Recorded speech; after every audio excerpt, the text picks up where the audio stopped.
America decides the biggest night in politics. Who will control Congress and the governor's mansions across the nation? Tonight, the future of our country on the ballot.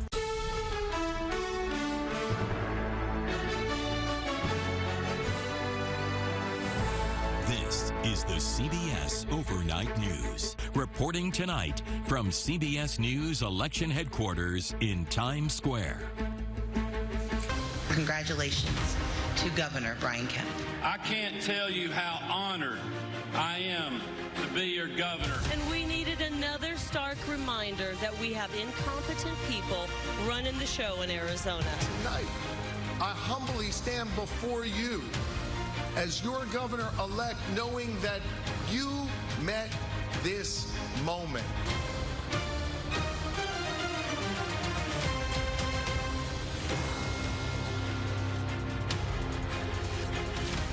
Welcome back to our CBS News Election Night coverage. We do want to check in on some of the big races of the night. CBS News is now changing an important race characterization. We are now categorizing the Pennsylvania Senate race as likely Democratic towards John Fetterman. This would be a Democratic pickup, a formerly Republican-held seat, a very big deal. Fetterman tweeting right now that he expects to be the next senator from the Keystone State. Let's take a look at Wisconsin. Take a look at this. The Senate race is now lean Republican there. There are still some outstanding ballots from Milwaukee.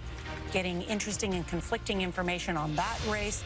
And in Arizona, CBS News characterizes the Senate race there as lean Democratic, which would be a hold for the Democratic senator incumbent there, Senator Mark Kelly. Let's take a look now at Georgia. All eyes on that state with 94% of the vote in. That race still a toss-up, and that very well could end up in a runoff. With some of the sources I'm talking with tonight believe that that may be the case. We should now take a look at the battle for control of Congress. You see the numbers there.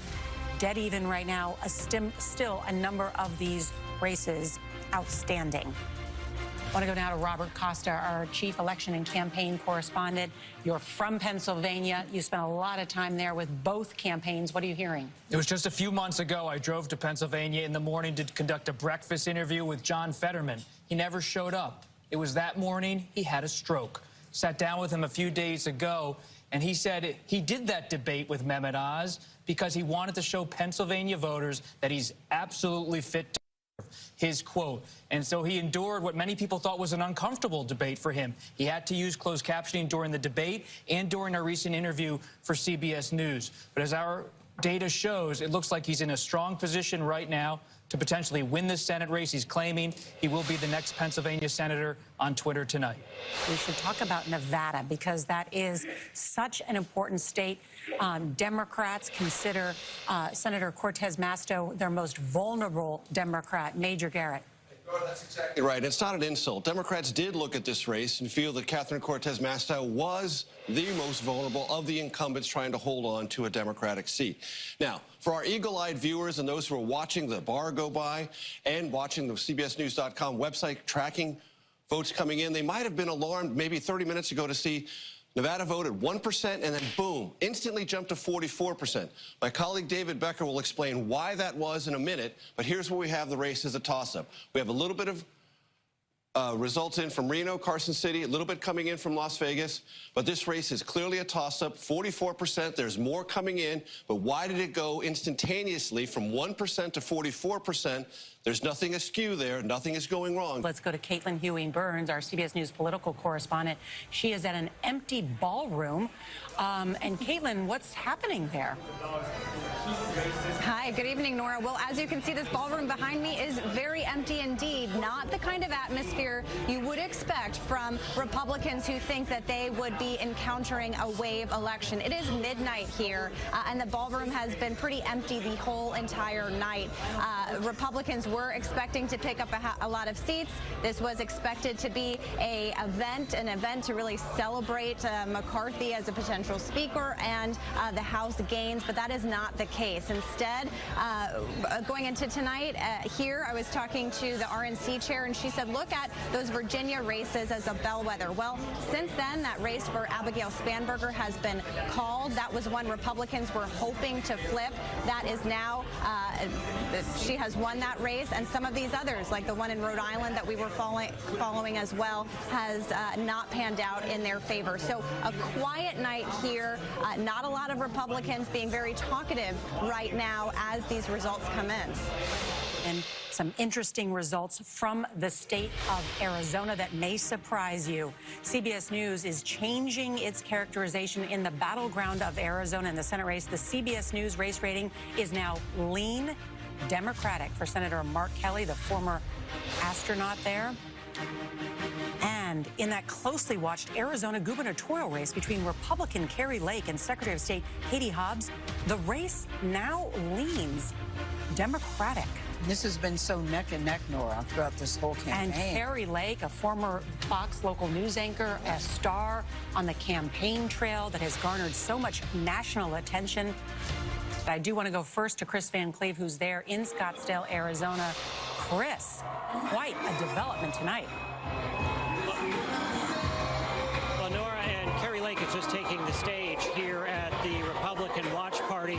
Republicans still think they can close this gap based on what they believe was higher than expected day of voting turnout. Now, I've talked to Democrats on the various campaigns here. They feel like their early vote numbers are something to be really excited about.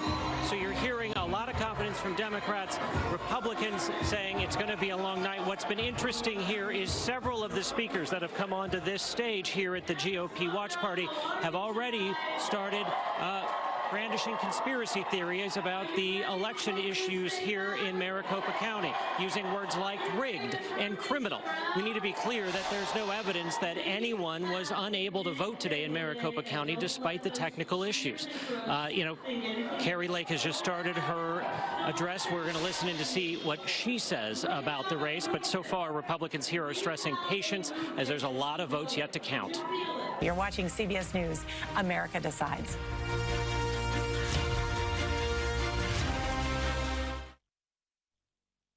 We're going to see what happens, but we could have a very big night. Look, the policies of the Democrats are beyond description. The right to choose is on the ballot. Your right to vote is on the ballot. With the right majorities, we'll take step one to winning back America. Democracy itself is on the ballot. The stakes are high.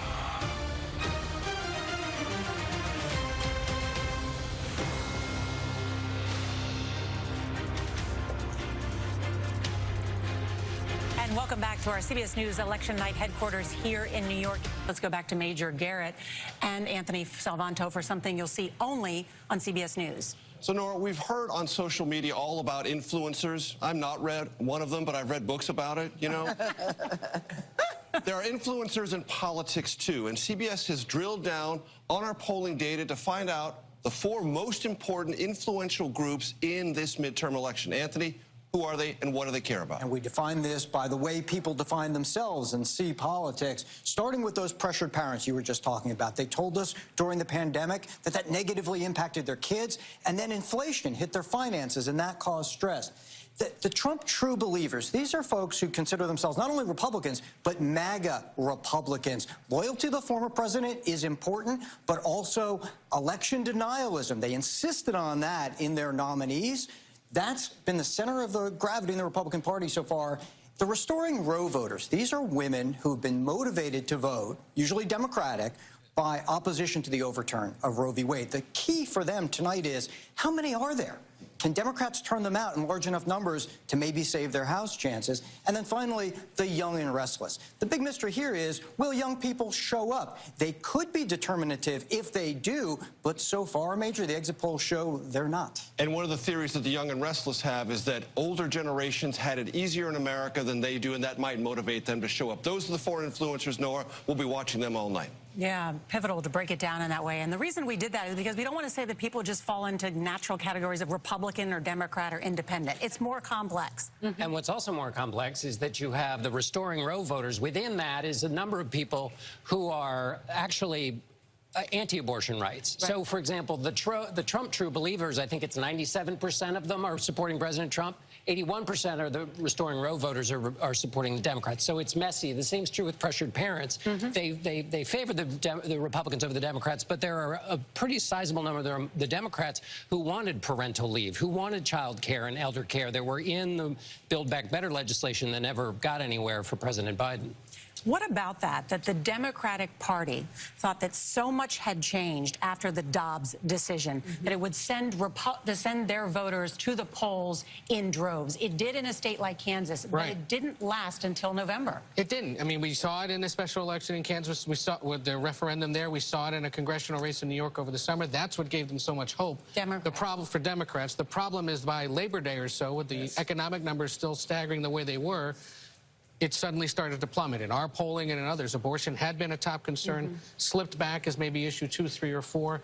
The other issue tonight, because this is where Democrats were hoping they'd be there, the young and restless have not shown up, according to the exit polling, to the extent that Democrats needed them to, especially in places like Florida and Georgia tonight, where they could have kept it close. And I think Ed makes a good point, the timing. If the election had been held in the summertime when Roe was very top of mind for people, but then you start going to the grocery store, and you start seeing how much it costs to do anything, whether you're putting food on the table, whether you're buying gas, then that tends to drop down on the list. I'd add to that, you don't get more complex and emotional an issue than abortion and abortion access. You're watching CBS News, America Decides.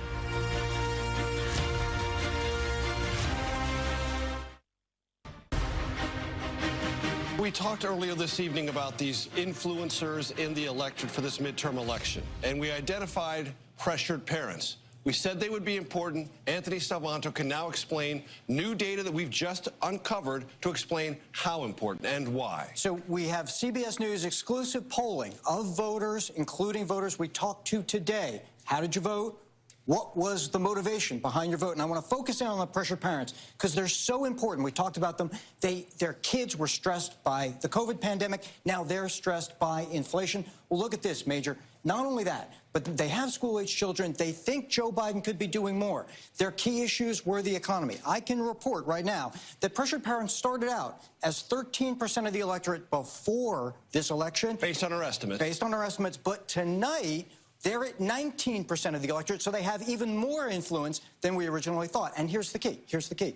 They started out being 47% in favor of voting Republican, but tonight, right now, they are tracking, and here's that increase I showed you, from 13% up to 19%. So again, added influence. They started out at 47% Republican. It is now up to 51%. And that's so important because they are effectively influencing this election. It is swinging towards the Republicans. No projections yet, but it's swinging towards the Republicans. And this is a big reason why. And one of the things we're so proud of about this, Anthony, is because these pressured parents cross over demographic groups that slice the electorate in ways that felt restrictive to people watching it and trying to absorb who these people were and what they were likely to do. It's real people describing themselves in real terms. It cuts across, as you say, all demographic groups. There are all racial groups. There are all age groups within, you know, a certain range.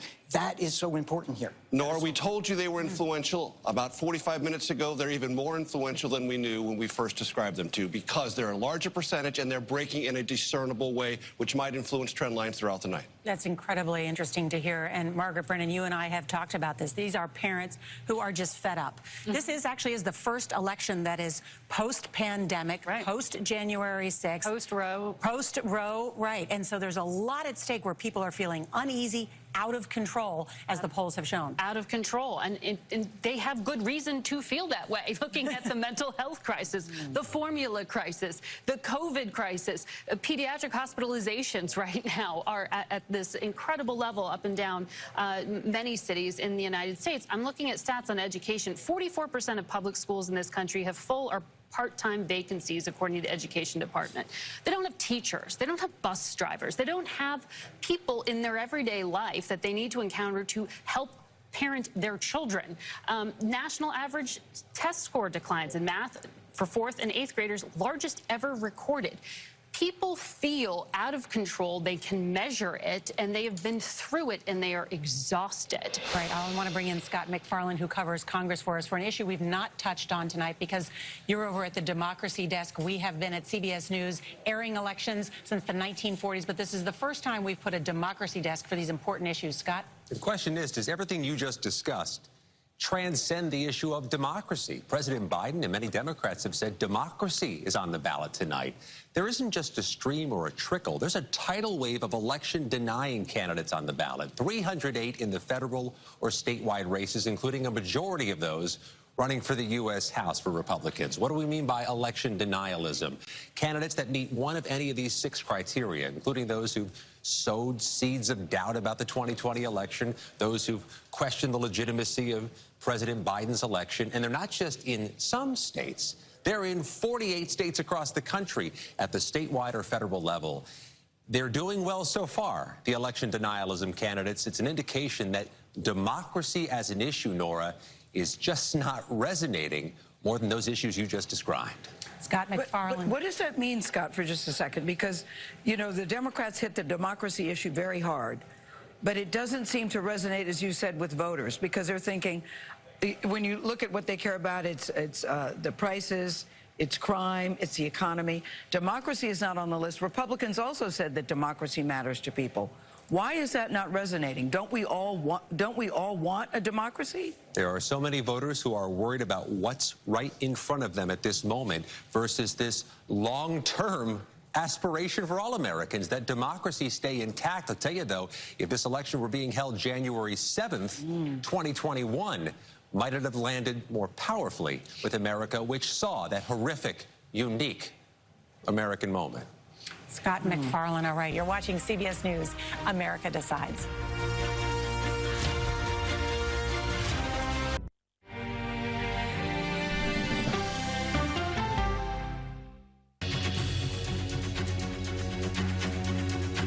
This is CBS News Flash. I'm Lilia Luciano in New York. Ballots are being counted with control of Congress hanging in the balance. CBS News rates the House is leaning Republican, but at this hour, tight contests are keeping the Senate a toss-up.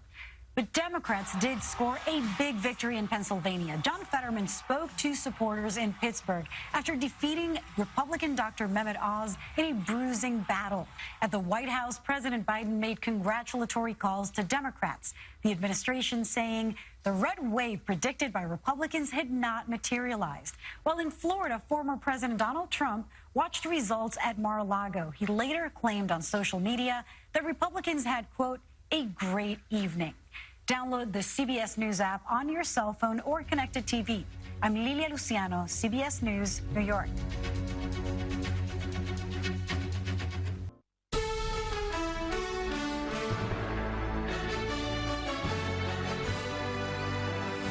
This is the CBS Overnight News. I'm Caitlin Huey-Burns in Washington. Thanks for staying with us. It is the morning after Election Day. Most of the races have been called, but due to the millions of mail-in ballots, many close contests will not be decided for a few days or even longer. Despite the final results of these midterm elections, a new poll finds voters are dissatisfied with both Democrats and Republicans. In 1994, only 6% of voters held an unfavorable opinion of both parties. Today, that number stands at 27%. It got a lot of people clamoring for another option.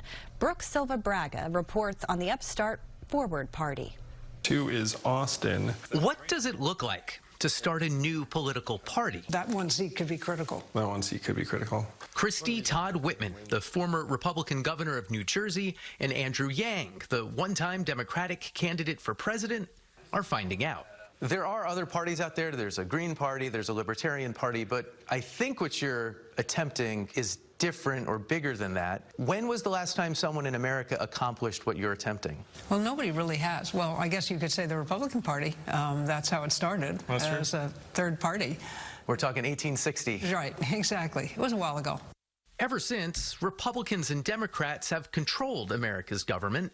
And the Forward Party argues the growing us versus them conflict between the parties There's nothing smart about you, Joe. is at the root of America's current problems. You're the worst president America has ever had. Hey, Come Joe, on. We have to reimagine what American politics can be, because this version is going to tear us apart. It's going to lead to strife, bloodshed, dysfunction, and worse. We've seen it. Your enemy is not your fellow American. It's not your friend and neighbor, but it's a system that actually profits from turning us against each other. What does the Forward Party stand for? We stand for free people, thriving communities, and a vibrant democracy.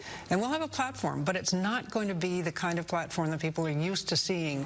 Meaning, it won't be that specific on policy. The party is staking out mostly centrist, often vague positions because, they say, most Americans are themselves centrists who just want to see things get done, even on issues as contentious as abortion. Most people believe in some form of choice for women. 15 weeks, 20 weeks, it used to be 20 weeks. You can get people there. But we're being told, no, you can't. They don't want to solve the problems because they want to use them against the other side. George W. Bush sent a bill to the Hill on immigration reform, and it was a place to start. They never even held hearings on it. Neither side wanted to give the other a win. 2/3 of Americans say we ought to have more than two parties. Lee Drutman is a political scientist at the New America Foundation. So why don't we? Well, we don't, because we have a system of elections that makes it hard for third parties to compete. Dozens of other democracies have some form of proportional representation. A party winning 20% of the vote gets roughly 20% of the seats. 19% to Ross Perot. In the U.S., winning 20% of the vote gets you nothing. But Governor Clinton got an overwhelming majority in the decisive electoral vote. You tend to have just two parties because votes for anything other than one of the top two parties winds up being wasted. In his book, Breaking the Two-Party Doom Loop, Drutman recommends a change that would help third parties, having fewer larger congressional districts, but electing several people from each one. Finishing third would make you a congressperson. Enacting some kind of electoral reform is so essential to a third party's chances, it's become the Forward Party's core priority. The only two policy positions that we really ask of people is open primaries and ranked choice voting. Open primaries and ranked choice voting are already being used in a few places, including, recently, Alaska. In a contest for an open congressional seat this past summer, 48 candidates competed in a single open primary, including Republicans Sarah Palin and Nick Begich, independents like Al Gross, and Democrats, including Mary Peltola. The top four advanced, though Gross dropped out. Then, in the general election, voters ranked their choices in order of preference. The candidate with the fewest first-place votes, Begich, was eliminated, and his votes redistributed to those voters' second choice. Because many of them preferred the Democrat to his fellow Republican, Peltola, who finished fourth in the primary, won the seat. You have right now independents who are on the outside looking in, and if you give independents a real voice, then you wind up with different results. And our recommended changes don't advantage one party or another. They advantage the voters. While the party works to popularize the new rules it needs to thrive, it's also trying to influence the system as it is by endorsing independent-minded candidates this cycle and planning to run their own congressional and Senate candidates in 2024, but not necessarily a presidential ticket. We'll do anything we can to make sure that Donald Trump does not get near the White House. And so we would not in any way be a spoiler in that kind of a contest. So why even care about a fledgling party that might not even run for president? Well, Forward says it could manage a shortcut to power in just the next few months, using something called the fulcrum strategy. How many senators does it take to determine policy at this point? It might just be one. And there's a chance that the Forward Party can have like that kind of power. Whether the country wants the Forward Party is yet to be voted on. Drutman says a successful third party will probably have to stake out more specific, compelling policy positions than Forward has so far. We tend to view our system as fixed, as unchangeable, as we just got to muddle through, but it's not. We can choose. Brooke Silva-Braga, Washington. Lots of teenagers feel the political system is stacked against them, and they want the right to vote at 16. Michael George reports. 17-year-old Andreas Geffert already has a passion for politics, but he wasn't sure how to get involved in his hometown of Chevy Chase, Maryland. And the idea just popped up in my head. What about 16-year-olds voting in local elections? Geffert spoke with his town council, made presentations by Zoom, and successfully got the town charter amended. All in favor? Aye. Why do you think 16-year-olds should be allowed to vote? I think 16-year-olds should be allowed to vote because it will increase voter turnout and civic engagement down the line. A small number of communities nationwide are considering allowing 16 and 17-year-olds to vote in local elections only. 5 towns in Maryland are already doing it. It passed in Berkeley and Oakland, California, though it hasn't been implemented yet. And this November, it's on the ballot in Culver City, California. This is not a partisan issue. Andrew Wilkes runs Vote 16 USA, a nonprofit organizing teens to fight for the right to vote. They're writing letters to their local legislators and mayors, and in many ways, it kind of they're being the change they want to see in the world. But there is skepticism. Culver City's former mayor wrote an argument against the change, saying, quote, "These are not elections with training wheels, so your children can warm up for the big elections. These are big elections." And some worry teens aren't mature enough to make their own informed choice. The research simply doesn't indicate that youth voting is a mirroring of what their parents have done. A lot of these local issues affect us. Geffert argues if he can get a job and pay taxes on his salary, he should have a voice. Michael George, CBS News, New York. And that's the overnight news for this Wednesday. Reporting from the nation's capital, I'm Caitlin Huey-Burns.